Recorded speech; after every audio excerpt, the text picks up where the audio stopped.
Hello, my name is Omar Abasad. It is 3:19 p.m., February 4th, 2021. So I tweeted a bunch of tweets and I showed my oxygen level drop when my chest is tight. So I'm just going to show you, uh, to show you how the oxygen level is affected when the power is turned down and there's no tachycardia, what the level is at, right? So right now, there's no tachycardia and the oxygen is 96. My oxygen, when there are no signals, when I'm shielding and I'm almost completely shielded, my oxygen level is 97, 98. When there are no microwave readings around my body or very low, the oxygen readings is 97, 98. So, and the higher the RF reading, the lower the oxygen. So, and that's a consistent finding. So I just wanted to show you that because I know I tweeted some tweets that may make a lot of people concerned. I would like to point out to the people who are concerned that I've been experiencing this for at least 5 years at this level. And I've been telling several doctors, including doctors in the emergency. I've gone to the emergency at least 5 times. And I've seen 3 different cardiologists. Well, sorry, 2 cardiologists, and I'm going to see a third one soon. And I've been telling people about what I'm experiencing. So, and well, okay, so let me just not say anything from at this point. Let's see how the next one goes. Anyway, so that's what I wanted to say. There is no emergency because what's going on in the building is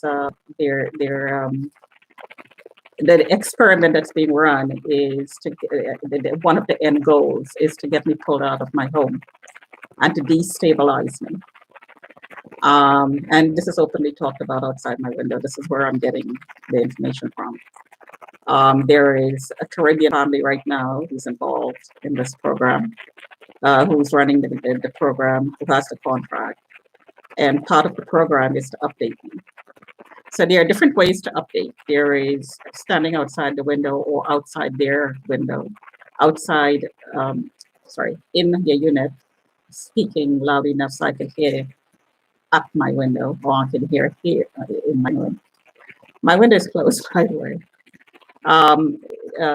So the voices are either in the loading dock, because I can hear what's going on in the loading dock when the doors are open. Sometimes the voices carry through the ventilation system. Well, I'm not sure how it works underneath or in the loading dock, but it carries. I could hear it clearly. This is not hearing voices. I recorded this several times and posted it on the YouTube, and the person's saying it too.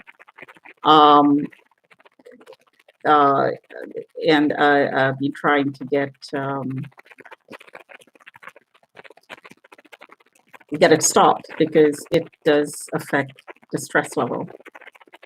It's harassment. It's harassment. They are intentionally harassing me. And there are threats in that harassment. Things like you're going to get raped, you're going to get killed, you're going to get a heart attack, which is what this is all about. So, this is attempted murder, threats to commit murder that needs to be exposed. Because I cannot call the cops because the cops are involved. The cops are running the program. It's a dirty experiment run by the cops, and they're putting a legal spin on it. They're painting it as legal when really it's not legal. Torture is never legal. Torture is never legal. So the contractor is saying the government is behind it. Well, if the government, quote unquote, is behind it, it's the dirty, infiltrated people in the government who's running it, just like the dirty people in the military. The entire military is, of course, not dirty. There are people in there who are dirty, like Russolians, good example. So, what I do is a direct result of stress. What I post on the YouTube, what I post on Twitter about this, it's a direct result of being completely and utterly stressed out about what's going on. Does it overwhelm me when it's red alerted? Of course, it's not always overwhelming, but they make it, the experimenter's job is to make it overwhelming, because the part of the experiment is to overwhelm you. Now, the verbal part of it is not overwhelming, but the signals, the remote technology that's being used will overwhelm you because it is intended to create certain emotional states. And if you're in a position where you're not able to shield, then it will overwhelm you. So I heard okay, so let me not say anything because a lot of this is going to go to court. So I'll just stop there. So I'm going to talk about an article here that I wrote in that Dr. Mercola wrote in his newsletter, and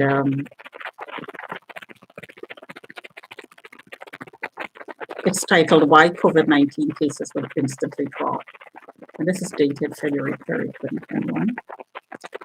And I'm just going to give you some highlights. I'm not going to read the entire thing; it's pretty lengthy. Story at a glance. 1 hour after Joe Biden's inauguration, the World Health Organization lowered the recommended PCR cycle threshold, which automatically guarantees that the number of cases, i.e. positive PCR test results, will plummet in the days and weeks to come.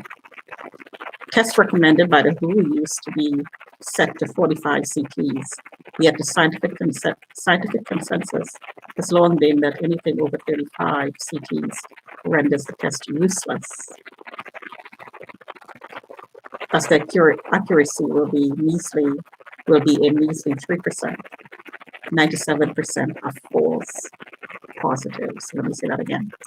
Tests recommended by the WHO used to be set to 45 CTs, yet the scientific consensus has long been that anything over 35 CTs renders the test useless, as accuracy will be a measly 3%.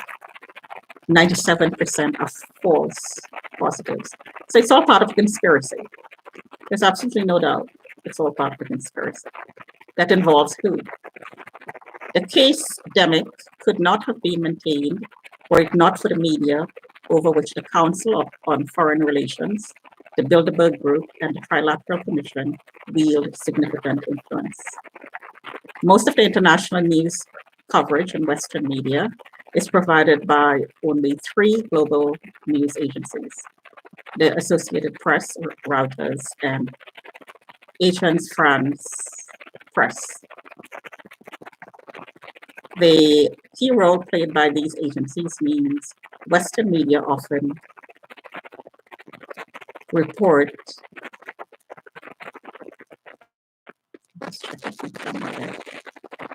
the key role played by these agencies mean Western media often report on the same topics, even using the same wording. Governments, military, and intelligence services also use these news agencies as multipliers to spread and reinforce their chosen narrative. COVID-19 cases will drop like a rock from here on, and the reason for that is simple. 1 hour after Joe Biden's inauguration as the 46th president of the United States, January 20th, 2021, the World Health Organization suddenly and out of the blue lowered the recommended PCR cycle threshold, CT, which automatically guarantees that the number of cases, i.e. positive PCR test results, will plummet. The next day, January 21st, 2021, President Biden announced he will be reinstating the U.S. financial support for wheat. Editor's note, February 3rd, 2021, PJ Media's report on the WHO's update was retracted shortly after publishing, ostensibly because Facebook fact-finding partner Science Feedback claimed it contained multiple misleading or false statements. The article was written by former Fortune 500 executive and healthcare professional Stacey Lennox. At the time of writing, no factual errors or false statements related to the PCR test were identified in Lennox's article, although the writing did refer to Anthony Fauci as a mendacious midget. A mendacious midget, the factual accuracy of which may be argued. I didn't read this article before. Either way, Facebook fact checkers routinely debunk articles based on nothing more than semantics. Therefore, quotes from our article remain in the text below. A copy of the retracted PJ Media article is available on the Wayback Machine. For months, experts have warned that COVID-19 is not much a viral pandemic as it is a case-demic or pandemic of false positive tests. And the thing that has kept this case-demic going this long is the fact that laboratories have been using excessively high CTs. I detailed the scheme in COVID-19 test scandal details and astonishing COVID-19 test fraud revealed. Tests recommended by the World Health Organization used to be set. Okay, so that we repeated that there. It's just expanded a lot there. US slated to shape the Great Reset. Why did the WHO wait this long to correct the CT guidance? Is it really a coincidence that the updated guidance was issued on the day of Biden's inauguration? Or is it just more evidence that the COVID-19 pandemic is a political chess piece, the aim of which is to guide the world's population into a global economic and social reset? Former President Trump spent the last 4 years publicly stating he was battling globalization and deep state interests. However, President Biden has a long history of supporting globalist agendas and the New World Order, which is the old term for what is now called the Great Reset. Clearly, Biden would be the preferred choice of the technocratic elite, pushing this nefarious agenda to radically decrease personal liberties.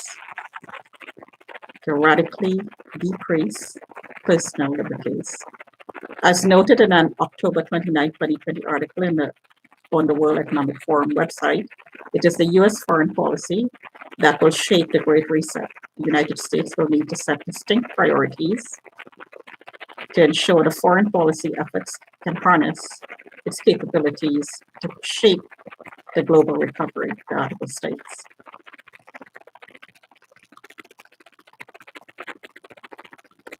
It is the U.S. foreign policy that will shape the Great Reset.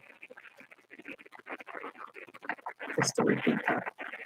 While much of the discussion therein sounds benevolent, the good to the untrained ear, those who have investigated the Great Reset plan and are familiar with the jargon and the real meaning behind the buzzwords will be able to read the truth between the lines. Media are complicit in creating the fake pandemic narrative. Well, we know that. Everybody knows that. Just how did the deep state technocracy fool the masses? In short, through their media accomplices. Without the mainstream media pumping out misleading, if not flat out false information on a daily basis, think nonstop ticker tape with case and mortality data, for example, none of it would have been possible. A key player behind the Great Reset is the Council on Foreign Relations, CFR, as explained by Swiss Policy Research, largely unbeknownst to the general public. Executive and top journalists of almost all major U.S. media outlets have long been members of the influential Council on Foreign Relations. Synchronization of fake news, well, that we know about because we see it globally. Most of the international news coverage in Western media is provided by only 3 global news agencies. So, the key role played by these agencies means Western media often report on the same topics, even using the same wording. In addition, governments, military, and intelligence services use these global news agencies as multipliers to spread their messages around the world.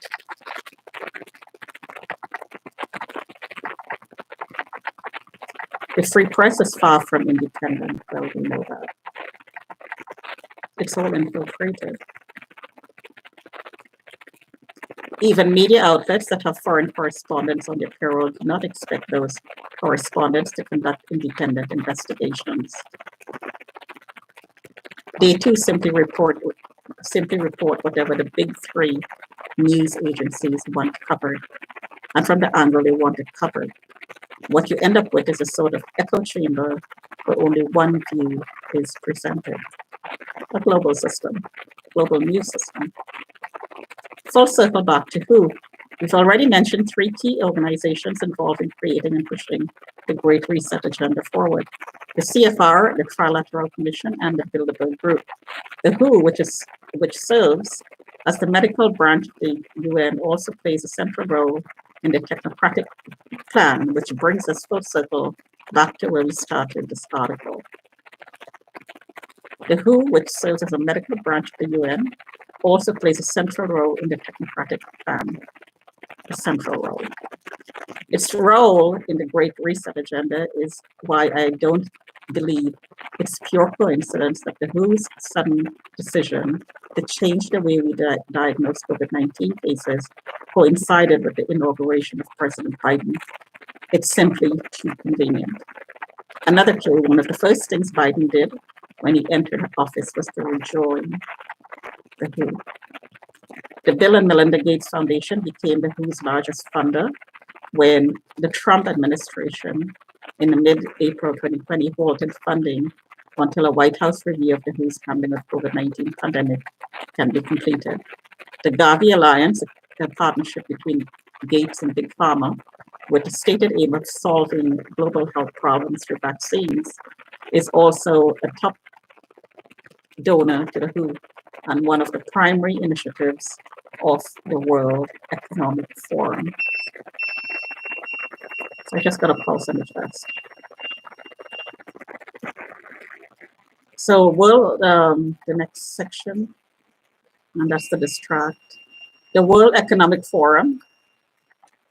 No deep state organizational chart is complete without the World Economic Forum, which serves as the social and economic branch of the UN and is the organization that hosts the annual conference of billionaires at Davos, Switzerland.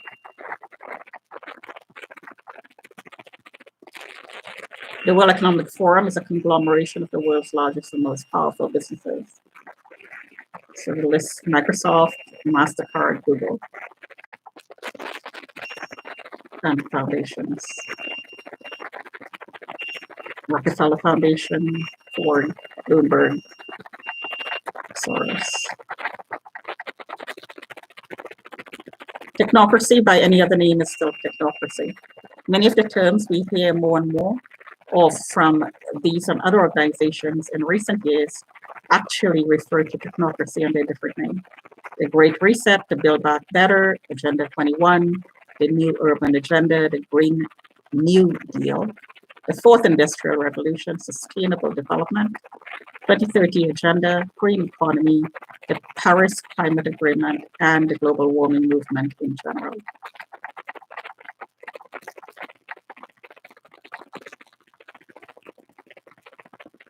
For nearly a year, we've been suckered into thinking that millions would be, and I'm not reading the whole thing, I'm skipping paragraphs here.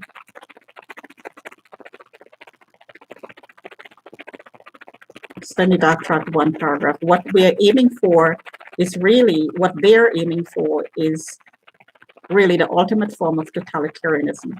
When they talk about wealth redistribution, what they're actually referring to is the redistribution of resources from us to them. And that is precisely the kind of wealth transfer the COVID-19 pandemic facilitated. And that's why we're losing our businesses. For nearly a year, we are suckered into thinking that millions would die unless we gave up all semblance of a normal life, which in fact faulty testing had been put into place that merely detects inactive viral particles, when in fact faulty testing had been put into place that merely detects inactive viral particles that pose no threat to health. While small business owners were forced to sacrifice everything they owned, the rich gobbled up both the market share and property that they had to forfeit because of lost businesses. And that's happening, of course, globally. That's me talking. I don't think it's an overstatement to say that the COVID-19 pandemic had been the biggest false flag event in human history. Cooked up by technocrats and implemented through the network of global organizations that influence, if not outright direct and control, politics, health, finance, and media. As noted by Lennox in her January 2021 article, what I have referred to is the case-demic. What I have referred to as the case-demic since September will be magically solved just in time for Joe Biden to look like a hero for doing absolutely nothing. Do not tell me there is not a politicized deep state in our health agencies. Every business owner who had been ruined because of lockdowns due to a high number of cases, quote unquote cases, should be livid. Completely agree. And an activist. Any parent whose child had lost a year of school should be furious. None of this was for our health. None of this was for our health. Completely agree. So I'm going to, I just got to pause.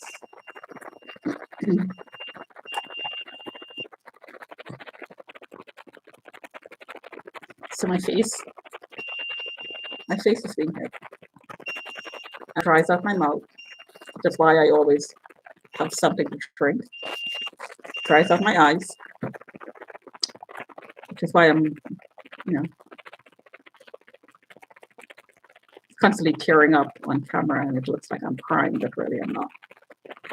Anyway, so I'm going to stop there, post the link, and you can read it.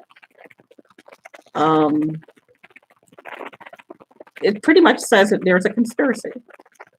And I think by now, people, as this goes on, a lot of people, thinking people, and a lot more people are waking up, starting to realize that there is a conspiracy. It's becoming more and more obvious that we are being bamboozled. Talk to you another time.